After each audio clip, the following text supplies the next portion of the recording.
and it's prime time in Abu Dhabi, and it looks to be a decent start from Anton C, but he's just going to have to tuck behind James Abazi, who's won out, and it's 4 wide further down the field as I think it's Garcia and Andy Ruda battling through the back of the pack, and there's a car already retired from the session. That's Otis Beckmars on the inside. Safety car there out. Goes the safety car. Safety car is out straight away here, and that was I didn't quite see what happened at the back there, but there seemed to be a big load of battling. Yeah. Dennis in. James Abazi in. James Abazi. Oh, James Abazi spun. James Abazi has spun out of the lead of the race.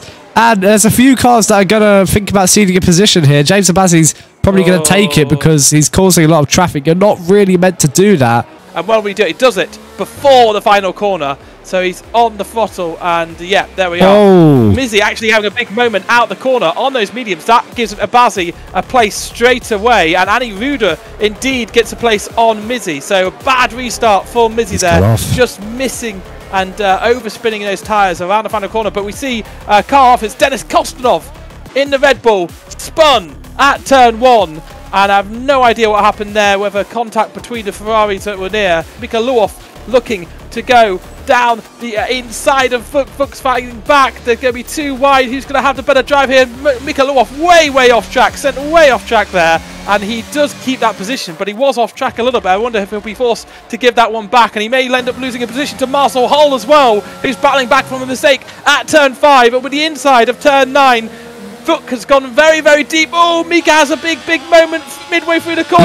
He's off the track again, and he's really struggling on those hard tyres, under pressure from the Haas behind now. The Haas of Axel Lergestam and Jakob Hoffer just behind, and he's really struggling to get some temps into those tyres. And meanwhile, there's a battle at the top, and Sven Nydam has gone very deep on the brakes at turn 5. Trying to get there's a spin, and Mizzy has spun halfway down the straight. I have no idea what happened there. That was just out of shot, but that was a huge moment. And James Abazi, the fight for the leads, or somewhere near the lead, is very strong. James Abazi almost has another one of his moments and stays in P3 there. But this is going to mean Ariadka is going to have a perfect opportunity to pounce it, using the ERS and DRS to get past the McLaren. And that's a swish move. James Abazi is, I want to say, now back where he started on the safety car restart. No, there's been a huge crash at the back there, and that's involved Mizzy and the Haas of, I want to say, Funtenberg. They were having a fight, and we almost just had a through goes Wesley Casper's moment, but Mizzy got hit off into the Tech Pro barrier, and that was some bad racing there. I'm sure that's going to be a report. We'll keep an eye on that, but Sven Nydam has got into first position. Oh, they're battling. Where's that come from? They're battling through the final sector, and around the final corner they go. Anton C has lost the lead of the race. Sven Nydam, who won 2 races ago in Mexico. He is absolutely flying down the straight, and look at the power of that gap in the rear wing at the back of the Aston Martin. Is he going to look to the inside? He maybe fakes the AlphaTauri deep. They both go deep. Sven Nydam retains first place for now, and Anton C doesn't quite get the exit again. But he could look to get him again here, or at least go for it again. The Aston Martin looks for the inside line. Sven Nydam covers it. Anton C, will he go around the outside for the lead? Sven holds it still. They're wheel to wheel, and he is just squeezed out. The AlphaTauri defending brilliantly here. As we head towards turn 5, what do you think of maybe a little down before the braking zone? Big Axel spun. We have had a spin. It's Axel Lergestam. And that's a safety car. And we have a full safety car. And that is massive for those cars who started on he's had a big one. They can switch to the hard tyre and go to the end. As Santiago Garcia said, this plays into the hands of all those cars that started on the mediums. And we'll see the likes of Pill, Caspers, and Abazi and Aldering under pressure. There's a spin, is there? Abazi, they're boxing. Wesley Caspers has decided to pit. So Caspers has decided to pit very late here. And that means he's going to be going on to the hard tyre to the end. This could be spicy.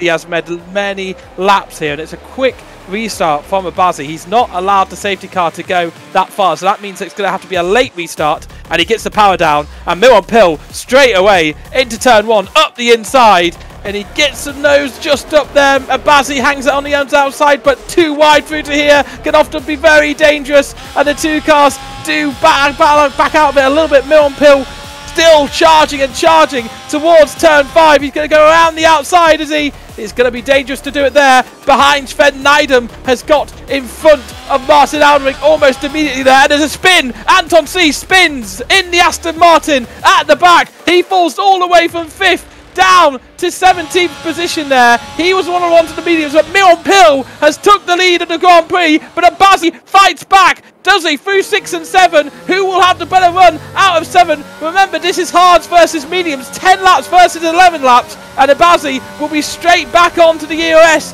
to burn and try to catch up, but Miron Pill has got the overtake done. As we look further down the field, Marcel Hole up the inside of Nathaniel Delattre. Vuk also involved in this three-way fight around turn 9, and I think Vuk has gone around the outside of both of them as Marcel Hole battles. He's in that Red Bull, and just about holding on to 8th position there. Martin Aldrich falling down the order here on those hard tyres, suffering because he didn't pit. As I look at this, in 3rd position. Down the inside on 2 cars. That's huge contact there in the midfield. Marcel Hole gets sent flying off the track. Hopefully no illegal overtakes for those cars. But James Abazi is about to lose 2nd place as well. He's going side by side with Sven Nydam down into turn 6. It's those old tyres versus those new mediums, and the traction difference and the line is just incredible here. This is now Sven and Miron's race. And we've got a yellow flag again. Someone's toppling down. It's Martin Aldrich with his bad luck again. He's in P13. And there's a severe collision for Marcel Hole. So I think the Red Bulls have come together. A guy spun ahead of me, so I couldn't do anything. Idiots, man. I've got tapped like 10 times in like 2 laps. And overtakes are being demanded to be made. Mika Luoff, who is right on the inside. Oh my crikey, I've just joined something absolutely illegal down the inside at turn 15. He just absolutely rammed it down the inside at turn 15 against the Haas there. And the Haas loses a few positions. Idiot, man. Just squeezing me to death. What the is going on with me this race, man? I swear. Pit as well. I think they've come together. James Bass is losing even more positions. Here, and there will be DRS active as well this lap, will there? There is, and this will be a simple overtake for the lead here on much better tyres. Miron Pill is going to find it very hard to battle back with that one. I'm sure he'll try everything he can do. Gaining a little bit in the higher downforce sections. Mika Luoff exceeding track limits. So we've got to get a flag, and there's an Alpine right in the middle of the road, and that's going to be incredibly dangerous. He's going to have to be careful not to move, and that's exactly what he does. Not getting anybody's way. That's what you should do if you spin in the middle of the road there. And meanwhile, at the front, the 3 cars in it here. Miron Pill falling all the way down to 4th. DRS incredibly powerful there, and a lot of ERS burning clearly for Ariadka and Trainmaker. They both saw the opportunity and they've both gone for it. So Trainmaker flashing now. Miron Pill will also be close to flashing too, and the front gets even more exciting. Yep, Straightmaker up into 2nd position here. Where has his good race come from? It's come alive after like final safety car, and he does go up the inside at turns 13 and 14 and gets that position, and that is job done into 2nd position. Looking to recover his race a bit here. He fell down the order right at that restart on the right tyre, but Jacob huge contact at the back, and that's involves Nathaniel there, and he's been spun around, I think it was. I didn't quite catch that. But again, not moving there. He's going to be losing several positions. And Lurgistam also losing positions as well. I'm not sure if he's coming to the pit lane. But is that going to be another safety car? It is. So, did Abazi box? Abazi boxed. So, just his luck. And Anton C's disqualified for parked in a dangerous location.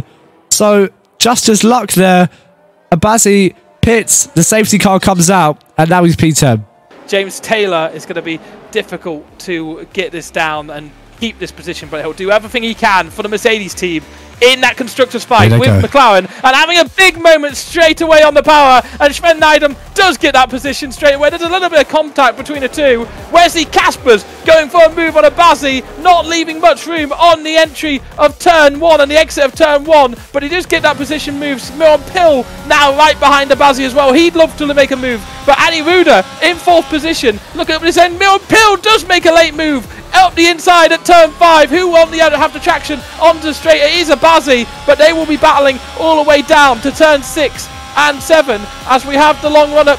Miron Pill right behind Abazi. Abazi, our pole sitter, under pressure from the Ferraris. Wesley Casper's also looking to make a move on Annie Ruda. Alex Schreimakers making a move on James Taylor, and it is 2 by 2 by 2. Miron Pill way off track and going for an overtake. That is very illegal in my opinion. But Wesley Caspers and Annie Ruda battling for 4th and 5th. And Wesley Caspers is going to try and go around the outside at turn 9. He's going to be up around the outside of James Taylor. There's free ride, there's contact, he spins, and there's a massive hit between Abazi and James Taylor. And James Taylor out of the session, and here comes another safety car. And Mercedes now have an even more Herculean effort to secure 2nd in the championship. And that was a huge moment. Doing a few burnouts to get some final heat into the tyres, and it's a slow restart, but he does get on the power. And now Alex Schreimakers is actually under pressure a little bit from Wesley Caspers. Miron Pill having a sterling restart, and he gets 2 positions. No, he just gets 1 position. He gets ahead of Annie Ruda and nearly up the inside of Wesley Caspers. The 2 championship protagonists back into 3rd and 4th position here, starting from the back. Abazi picks up a 3-second penalty. That's good news for Mika and the Mercedes team, as Miron Pill being battled with Annie Ruda wants to take that position back. It's going to be an EOS burn all the way down to 6 and 7, but Annie Ruda with a bit more straight line speed has to be said, because both cars were on the EOS. Speaking of dethroning Mika Luoff, a lovely switchback move set up by Marcel Holder. Mika Luoff could look to stay on his gearbox there, and he certainly did, using all of his ERS here on the final few laps, and just not able to quite keep with that soft pace as it stands. For Miron Pill, and will he think about a move down into turn 9? He looks to the inside, he goes very late on the brakes, and it's an aggressive one, but Miron Pill up to 4th here. A big moment on the exit of turn 9 there. Just about keeps it calm and collected. Ariadka had a moment, not the first time I've seen that in this race, but a wonderful switchback on Kiziel. Kiziel got the move. Ariadka said, no thanks, that's my spot, and moves back up as a P5. And he is trying to battle up the inside of Marcel Hole too, but both of these have 3 seconds worth of penalties. But Martin Oldering is now up to 10th position because of that spin for Dennis Kostnoff, and they're 3 wide down into turn 6. Mika Luoff has the inside line, and there's a spin for Abazi. There's contact between the 2 McLarens, but I think it's going to be enough where they are at the moment. Marcel Hole has that. Actually, maybe not. I think Mika Luoff may have just done enough to get this position. We'll have to see at the end of the race how those constructors line up. Sven Nijman's going to take his 2nd win in Prime Motorsport Season 5. He is one to watch for Season 6, certainly. Alex Schreimakers, he's dubious if he'll be on that penalty position, podium position. Wesley Caspers comes over last to 3rd, isn't too bad. 4th for Miron Pill. And he's out! In 5th we do get some donuts. On his Prime Motorsport debut. Crazy. Absolutely wild race.